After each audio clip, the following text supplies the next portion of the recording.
Ito na nga. Sige, simulan na natin yung ating balitaktakan. Ako, marami-rami rin tayong pag-uusapan. Pero nakasentro tayo ngayon. Diyan sa mga balibalita patungkol kay Risa Ontiveros.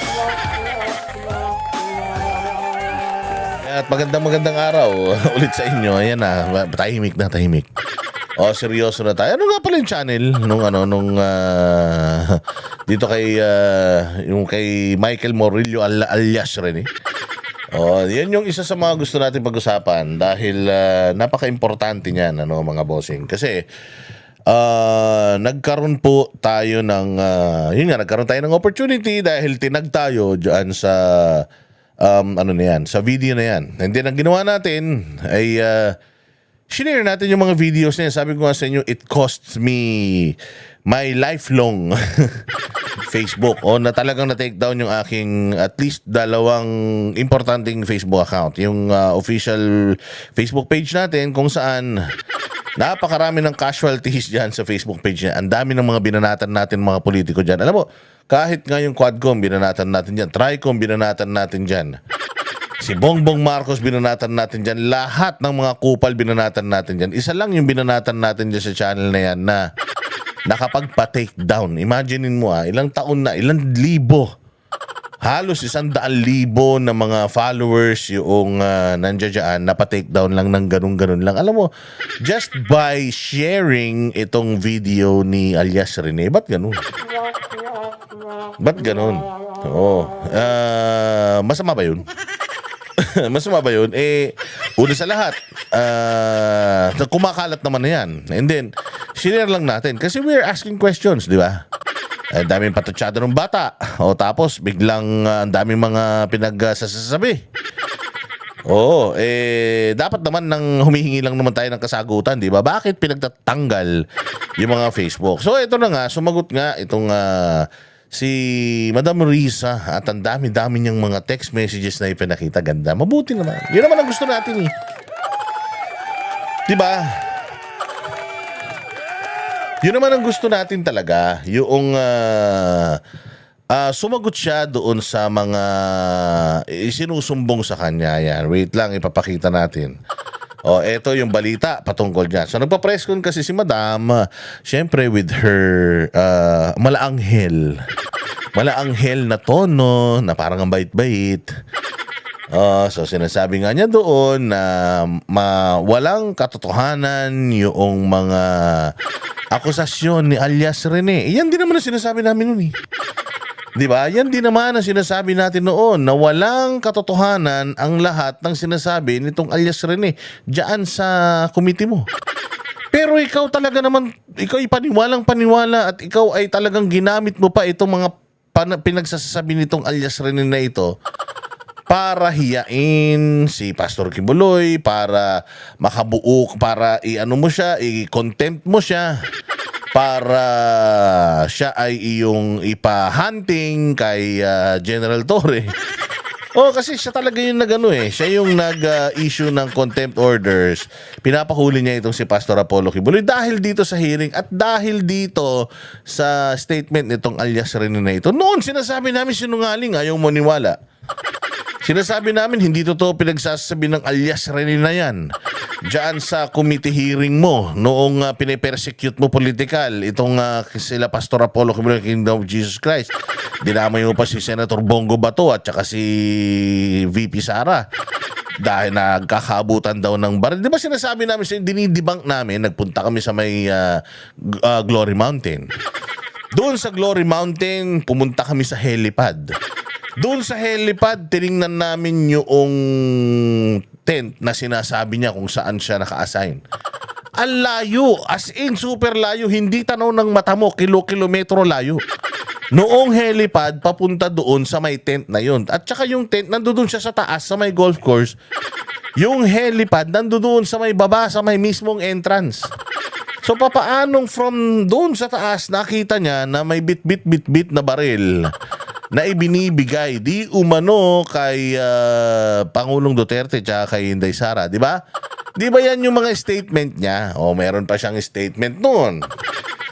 na kapag ka siya daw ay hindi na kapag siya daw ay hindi nakakakota, sinasampal daw siya ni yung kanyang sinasabi na si Christina.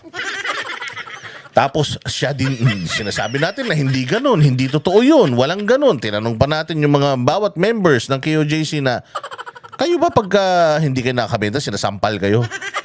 Wala naman daw ganun nangyari. Sinabi niya pa na siya ay diyan naka-assign sa SMNI at siya ay kumbaga parang researcher diyan. Natanong naman natin yung mga taga-SMNI kung kilala nila to. Kilala nila to dahil member, pero never daw yan na na-assign diyan sa SMNI diyan sa Makati. At never daw siyang nakapunta diyan. Kasi nga parang sinasabi niya na magdamag daw siyang dyan, magdamag daw siyang magre-research sa mga balita, tapos magtitinda pa siya, pag hindi siya nakakota, Google Pin siya.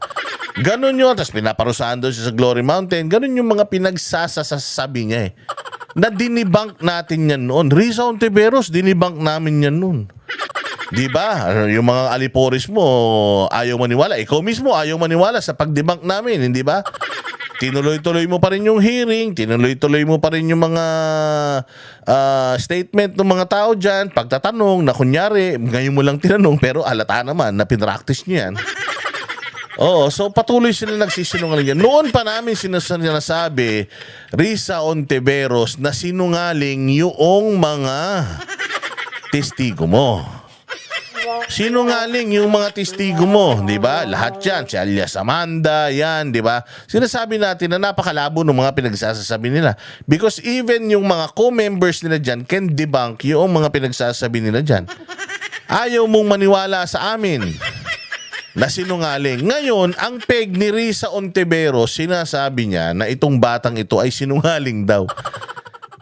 So sinasabi niya na sinungaling. Ngayon, sinungaling na. Noong nagsisinungaling dyan at sinasabi namin sa iyo na sinungaling, ayaw mo maniwala. Ngayon, paniniwalain mo kami na sinungaling tong batang to. Kaya nga, alam mo, regardless kung ano man ang maging katotohanan dito, whether totoo na siya yung unang lumapit sa iyo at humingi ng bayad, or ikaw yung nag-recruit sa kanila, or ikaw yung nag-offer ng bayad sa kanila, regardless, same apple, same banana. Si Rene ay isang sinungaling at testimonya ng isang sinungaling yung ginamit mo dyan sa Senate inquiry mo. Anong ibig sabihin nun? Anong klaseng Senado meron tayo? Anong klaseng Senate inquiry meron ka? Hindi ba? Testimonya ng sinungaling. Pinatunayan mo lang na yung una naming sinasabi sa'yo na itong taong to ay sinungaling. Pinatutuhanan mo lang ngayon na talaga palang sinungaling siya. O kung sinungaling pala talaga siya, bakit pa natin ginamit yung testimonya niya dyan sa Senado mo? Dito finish ka na Dito pa lang finish ka na. Dito pa lang finish ka na. O meron siyang mga pinagsasabi nung nakaraan, di ba? Na daw siya, lumapit. Totoo naman, sinabi naman niya, lumapit siya sa inyo. Gumawa siya ng affidavit and then dinagdagan nyo daw yung affidavit niya. Sinabi nyo doon na sinasaktan daw siya, na pinabubulaanan naman niya ngayon. Di ba ang dami-dami niya ang sinabi na very accurate. May mga pangalan pa ng tao, may mga instances, meron pa daw kondo na pinatira mo siya doon.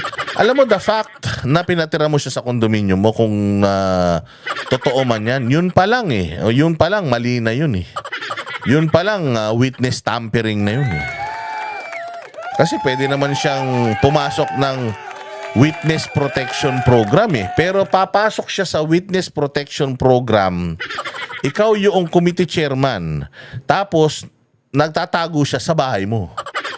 So anong tawag doon sa sa inquiry mo? Di moro-moro na lang. Di ba? Kasi pwede naman kayo magtanungan doon sa kondominium mo Sabi nitong batang to, doon daw siya nakatira sa kondo mo. Isang murong 2024. Pwede naman kayo doon magkwentuhan Pwede nyo namang sabihin yung mga kwento nyo sa isa't isa doon. Tapos magsampa kayo lahat ng kaso kay Pastor Apollo Kibuloy. Pero nilabas mo pa hindi ba? Mantakin mo, ikaw yung committee chairman, tapos ikaw yung humahawak sa mga testigo. O hindi ba mali yun? Mali yun, di ba? O kasi do you remember yung dyan sa Quadcom? O hindi ba yung si General Grijaldo? O di ba? Kami yung mga committee chairman o member ng committee. Miniting namin yung testigo sa kwarto. Tapos parang lumalabas na according to Colonel, meron daw pinapaamin sa kanya na hindi naman niya pwedeng aminin. So kumbaga, nagalit tayo kay Dan Fernandez, kay Benny Abante, kasi bakit iniimbestigahan mo yung tao, tinatanong mo yung tao, pero bakit kinakausap mo siya in private? Di ba? Kasi para saan pa na nag-hearing kayo, pwede niyo naman tanungin lahat sa hearing, bakit kailangan niyo pa siyang kausapin closed doors? Di ba? Ano yun palpak yun maling-mali yun na you are tampering or you are parang having, parang nag-ano na kayo, meron na kayong rehearsal. Masama po yun. Ito pa kaya, sinasabi ng bata na sa'yo siya nakatira. Sa'yo siya nakatira. Sa condominium mo daw siya nakatira. Yun yung sinasabi niya. So doon pa lang, palpak na. Ikaw yung committee chairman, tapos yung ginigisa mo na resource person, ikaw yung nag-aalaga.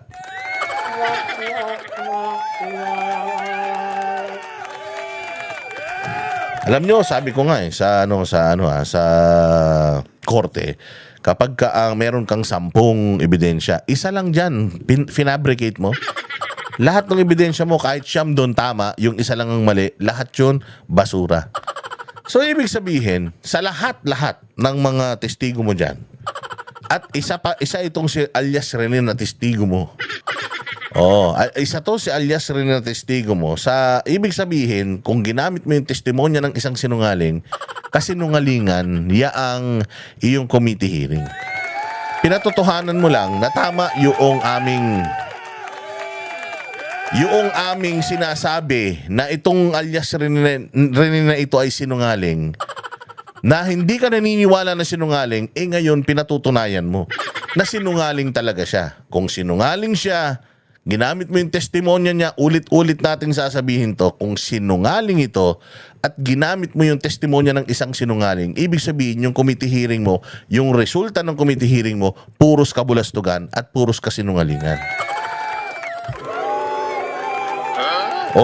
Anong ha na naman? Oo nga, anong ha? Totoo, hindi ba?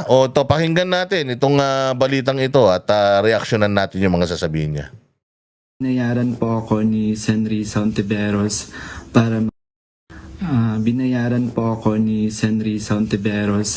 para mag-testify laban kay PRRD, VP Sara at kay Pastor Apollo C. Kibuloy. Lahat ng sinabi ko at kasama ko doon na nag-witness sa Senado ay ginawa lamang ni Senri sa upang papagsak. Anong kaibahan noong pagsasalita nitong alias Rene nung nasa Senado versus ngayon? Nung nasa Senado siya, nakasalamin, nakasombrero, naka-face mask. Tapos may binabasa. Sa kanyang testimonya ngayon, wala siyang binabasa, dire-diretso, kabisado niya kung sino-sino yung mga player. Kabisado niya kung sino-sino yung mga kausap, yung mga ka-meeting, yung mga detalye na nangyari na nakita natin lahat nung siege. Sinabi niya doon sa kanyang testimonya na wala siyang binabasa. Di ba? Nawala siyang binabasa. Si Senator Risa nagde-debunk siya nung nakaraan, may binabasa. So saan tayo maniniwala? Doon sa nagsasalita galing sa puso at galing sa isip? Doon sa nagbabasa, yung may mga nagbibigay pa ng mga index card? Kaya tayo maniniwala. Di ba? Ngayon kasi, wala na siyang ganun. Binlurred lang yan ngayon. Pero nung itong video na to, nung napanood natin ito, nakano lang siya. Sabi nga niya, hindi ako nakamaska raw. Di ba? So, mas proud na siya ngayon. Di ba noon kini-question na natin yan? Anong pangalan nito? Sino to? Kumbaga, ako yung taga Kingdom of Jesus Christ na pinatawag mo ako sa Senado. Sino to? Sino yan? Hindi naman pwedeng sinasabi niya na may kasalanan ako, nang hindi ko man lang siya kilala. Ipakita natin yung muka. Hindi ba noon ayaw magpakita ng muka? Bakit ayaw magpakita ng muka? Kasi nga, sinasabi niya, kasinungalingan yung mga sinasabi ko sa Senate inquiry. Kaya hiyang-hiya ako. Kaya ako nakasalamin. Kaya ako naka-face mask para hindi nila makita yung mata ko kung malikot ba or what. Pero just by putting shades and mask, it means you're not proud doon sa iyong statement doon sa Senado. Bakit ngayon wala na siyang ganun? Kasi proud na siya dahil nagsasabi na daw siya ng totoo. Wala na akong maskara kasi totoo na tong sasabihin ko. Well, again, that is his words and meron kang denial. Which is good. Maganda yun. Napakaganda nung denial. Kasi yun naman ang inaano natin Magpaliwanag ka, Risa, sa sinasabi nito. Ang boses ng masa hindi natatakot. Katotohanan lang, di kami nalulunod. Walang bahid ng sismis, lahat ay totoo. Kahit sino ka pa, pag mali ka babanatan ka. Walang pinipili kulay, wala kaming kinikilingan.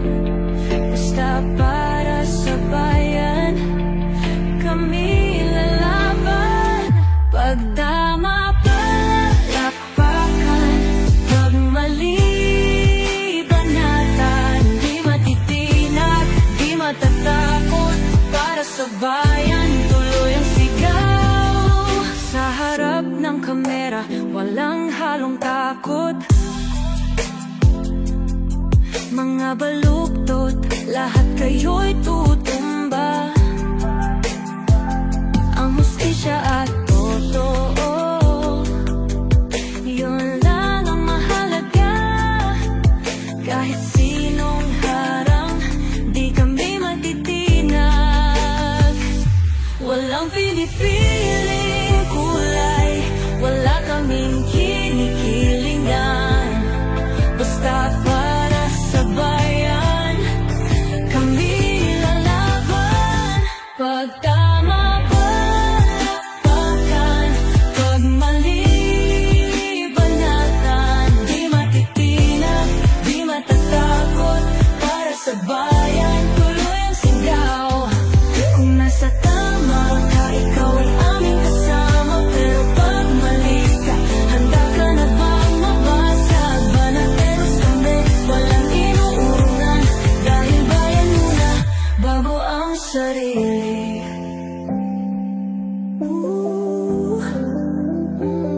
Bago ang sarili.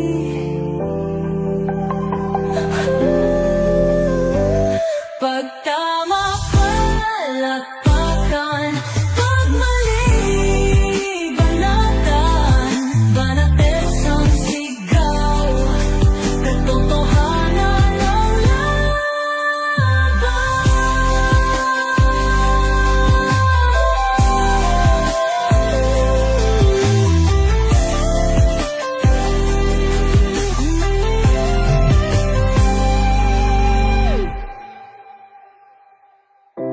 Sa harap